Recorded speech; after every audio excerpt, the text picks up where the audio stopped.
A quick recap about where we were at the end of the last video. So we talked about fixing the position of the motor in Z, the vertical, and the Y, crosscar.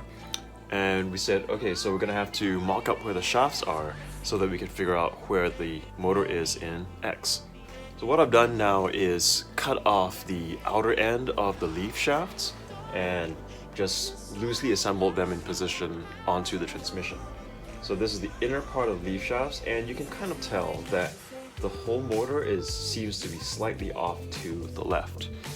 So here's the plan. I'm gonna go in there and spot the two mounts.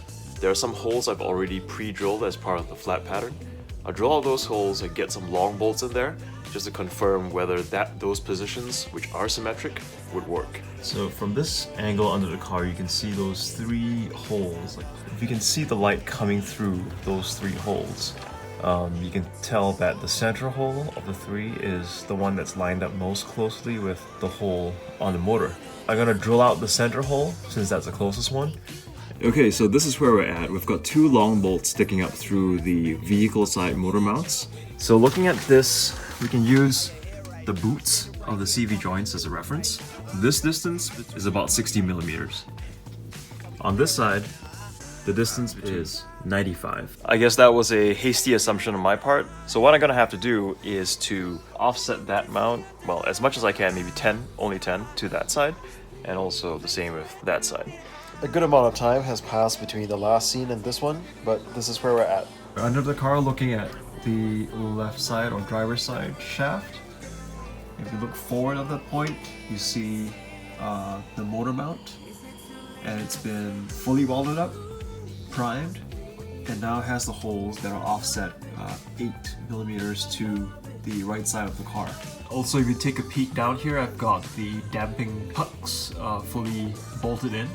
I think in 4-aft position, we're pretty good. See where the trajectory of the shaft would be as the suspension compresses. You'll see that there's still a pretty good gap, about a thumb's width at least. Which kind of brings me back to the rear of the motor. I decided to use the original transmission mounts from the Porsche gearbox. And this is actually a mirror image. It's flipped left to right because this used to be on that side, and that would have put it a little too close to the transmission housing. So what's left to be done is to create an adapter plate that bolts to the transmission mounts, as well as the 4 bolts on the back of the motor. And what do you know? The plate arrived today. Fits pretty darn good. The holes all more or less line up with both the transmission mounts and the motor. Now I'm going to take it off, prime it so it doesn't rust, and reinstall it with the proper hardware.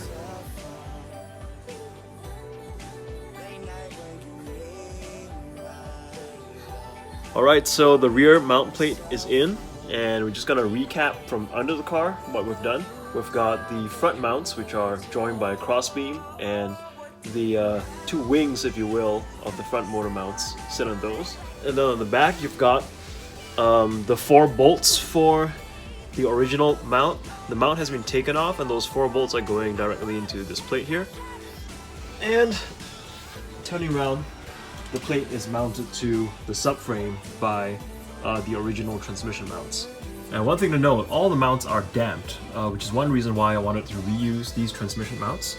So that helps to isolate the motor from the shock and vibrations coming from the road, and vice versa. So that pretty much concludes the mounting of the motor.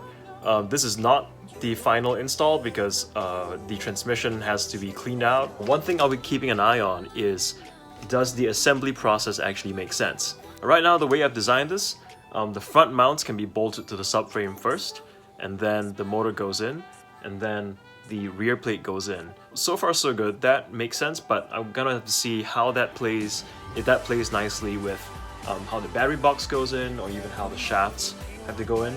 So if you're asking what's next, I actually haven't decided yet. One route I could take is just complete the mechanical integration of the motor by doing the splicing the shafts together. But in a way, that's not that critical right now because I'm not going to be actually driving the car yet. I might decide instead to tackle the battery box because that might actually sort of clarify more things in terms of the assembly process. Till then, thanks very much for watching. Please consider subscribing, and we'll see you next time.